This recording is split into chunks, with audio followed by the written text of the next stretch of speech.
So we're going to do this video on minimalism. Oh yeah! So you're not stressed or anything like that? I'm shit stressed. Have Oh yeah. you got it? Now I have to edit it and go beep. Do you know how to add the beep? No. What are we gonna do? Okay, maybe I can say this. I'm beep stressed. We are not minimalists. However, we are on a journey to become, I wouldn't say minimalist, but we try to live with less. Hi everyone, my name is Bea and I'm from Mademoiselle Nomad. And I'm the Geek, also known as Sean. And today we are going to be talking about our thoughts on minimalism.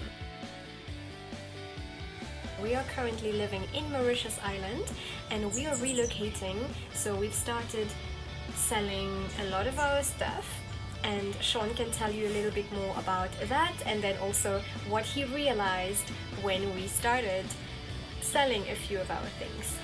Do you want to maybe chat a bit about that? Okay. So one thing we realized when we started selling all of our stuff was how much energy is involved in first, buying something, then you have to sell it. Yeah. Even if you sell it, you only get a fraction of what you paid for it. And at the same time, you kind of realize that you didn't really need this to begin with. It was just something nice in the moment. You rarely use it, or it's not something that's really served you.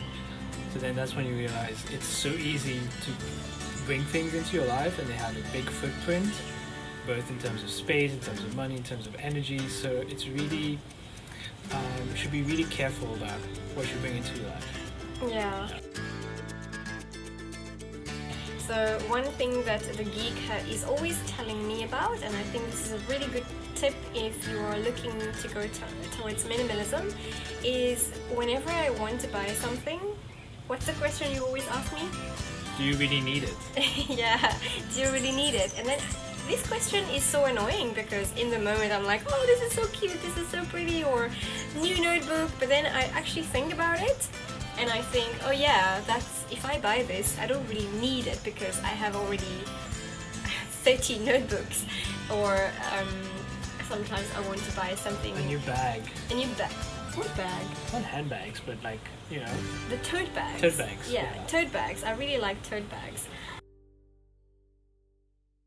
When we are going to relocate, we don't want to be spending so much time packing those things. For example, I have a really bulky desk stand. It's really nice and we use it every day. However, it takes up a lot of space, and it also, in terms of...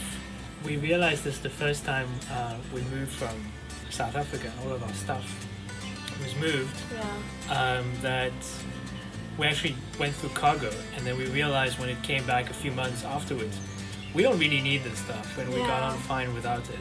Yeah, because for a few months we were waiting. So we moved from South Africa to Mauritius, and when we were in Mauritius, we lived for about a few months, I think about 2 months, without our shipment, and we did just fine. We managed just fine, and then by the time the other stuff arrived, we had no idea. We almost forgot about what was inside, and we thought, oh, that's nice. But because we've lived without it for 2 months, it was a bit of an adjustment trying now to reincorporate them back into our lives. Yeah, we want to, first of all, not bring stuff with us, start with a clean slate, and be really intentional about what you buy, and not necessarily buy a lot of things, but a few things that are meaningful and useful, and that you will really get a lot of use out of and add value to your life. And I also think that it's really important that these things bring us joy. When you're using something, there are these.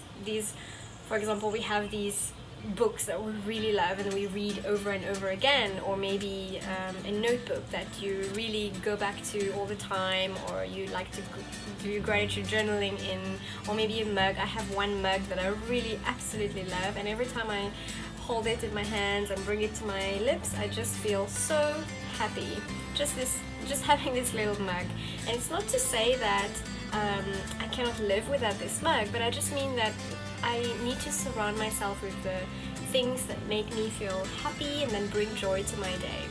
So if it isn't the case, then I think, yeah, there's no reason why these things should be in our house or our surroundings in the first place. So we're going to try to keep our books, and then we're going to try to keep things down to 2 plates, 2 bowls, 2 cups, which is 1 each, 2 forks. We don't have knives. We have 2 better knives though.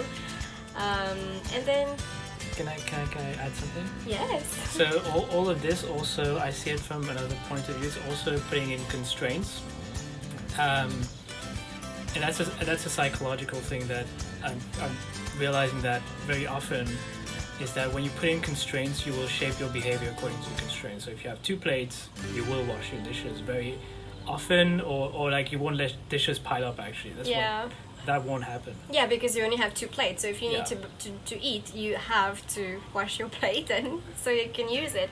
I also don't like the word constraints. Can we say guidelines rather? I don't like being constrained. I like to be free. Okay. Yeah, you could say that. Yeah. Yeah. Okay. So it's a guideline. So, oh, you mean like a limit? Yeah, like a limit. Oh. It's like 7, but it's like, for instance, if you have a financial budget versus not having a financial budget. Just having a financial budget will shape your decisions in a month very differently from if you don't have a financial budget.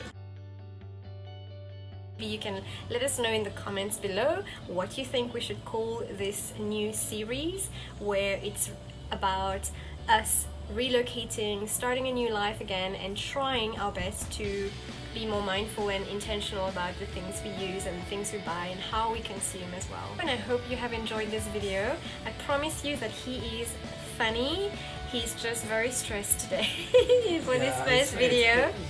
It's his very first video, so I think, and I hope you are happy about this. Please drop us a line in the comments if you're happy to see more of the Geek, because I had to really try to persuade him to do this video, but I'm so happy that he's here now, and I'm sure you also are.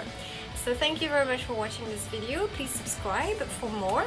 And also, what else can we say to our viewers? We can leave them with a quote Yes. from a German designer. He's the guy who influenced a lot of Apple's design ethos. His name is Dieter Rams, and he said this. In German? In German, weniger, aber Oh, you're really besser. going to say it in German. I think that I may be saying it wrong, but basically it means less is more. Okay. So there you have it. Great. So on this note, thank you for watching, and bye bye. See you next time. You can wave your hands. Okay.